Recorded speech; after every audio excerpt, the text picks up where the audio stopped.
Enfin, j'ai toujours aimé les arts martiaux en général. J'ai fait quelques années de karaté avant de venir ici.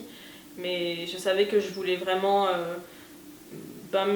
m'immerger dans un pays, dans une culture et penser qu'à ça.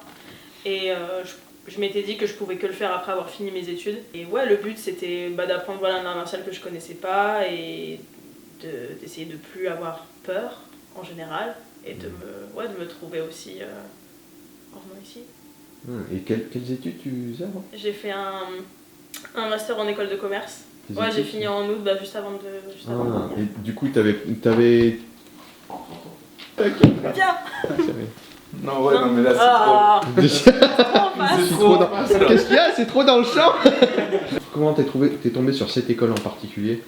Qu'est-ce qui t'a fait choisir celle-ci en particulier? Déjà le fait que ce soit pour les étrangers, qu'il y avait que c'était des gens du monde entier qui y venaient, qu'il y avait des traducteurs et aussi l'environnement, le fait que ce soit un peu paumé dans les montagnes. Et après j'ai regardé un peu les revues sur le site, sur des forums et aussi j'ai regardé des vidéos de personnes qui disaient un peu ce qu'ils faisaient là-bas. C'était des personnes qui parlaient face à face avec une caméra et qui disaient un peu ce qu'ils faisaient et pourquoi est-ce qu'ils étaient venus. Je pense que c'était généralement une vibe et j'avais l'impression que les gens étaient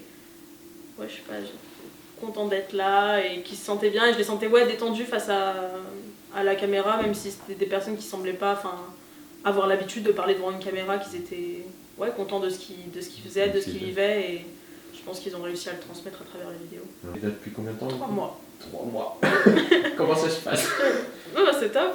Et j'avais prévu de rester que 3 mois de plus et au final je reste 6 mois de plus. Alors, on sait pas. Tu sais. Je sais, peut-être plus si je sens que j'ai besoin de plus. Le fait que déjà je vois en 3 mois la petite progression qu'il y a eu et je me dis que juste en 3 mois de plus ce sera pas suffisant pour ce que je veux faire. Attends, je te coupe. Qu'est-ce que tu veux faire? Tu sais? Non, je sais pas, c'est juste que j'ai l'impression qu'en 3 mois c'est pas suffisant pour délier ce qui a vraiment besoin d'être délié. Juste aussi moi dans ma famille, mon père a plusieurs frères et on est tous des cousins à avoir été mis au karaté très très jeunes. Parce que ils disaient qu'on avait besoin de se défendre. Et je pense qu'on est mis comme ça tôt, moi en l'occurrence à 5 ans, c'était un peu le seul sport que j'ai pratiqué et que j'étais à peu près douée. Tout ce qui avait une balle, c'était impossible pour moi. Donc, Le pied carré. Je mets la tête aussi.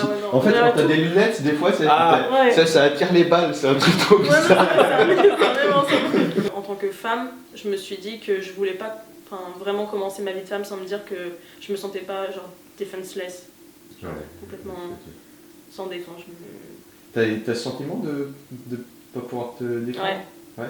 Toujours. Ouais, de manière générale, et puis même des expériences un peu de vie qui montrent que déjà en étant plus petite et en pesant beaucoup moins qu'un homme, que ce soit juste au niveau de la taille ou même du poids, qu'on peut vite être pas mise KO, mais l'autre personne a très vite le dessus sur toi et j'aime pas spécialement cette sensation-là. Ouais. Donc...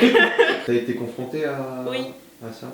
Ouais, et du coup, je pense que quand c'est des personnes en plus on s'y attend pas et j'ai vite je sais pas si c'est projeté mais dans cette situation là je me suis vue 10 ans plus tard avec quelqu'un et que si c'est quelqu'un qu'on aime en fait on se prépare pas psychologiquement à être en mode je dois me protéger ou quoi que ce soit et je veux quand même arriver à avoir un minimum de background pour dans des moments, si y a un moment difficile arrive, savoir que j'ai un backup. Tu pourras réagir. Ouais. Quelque chose d'autre en particulier que tu as envie de... Non, je crois que là c'est bon.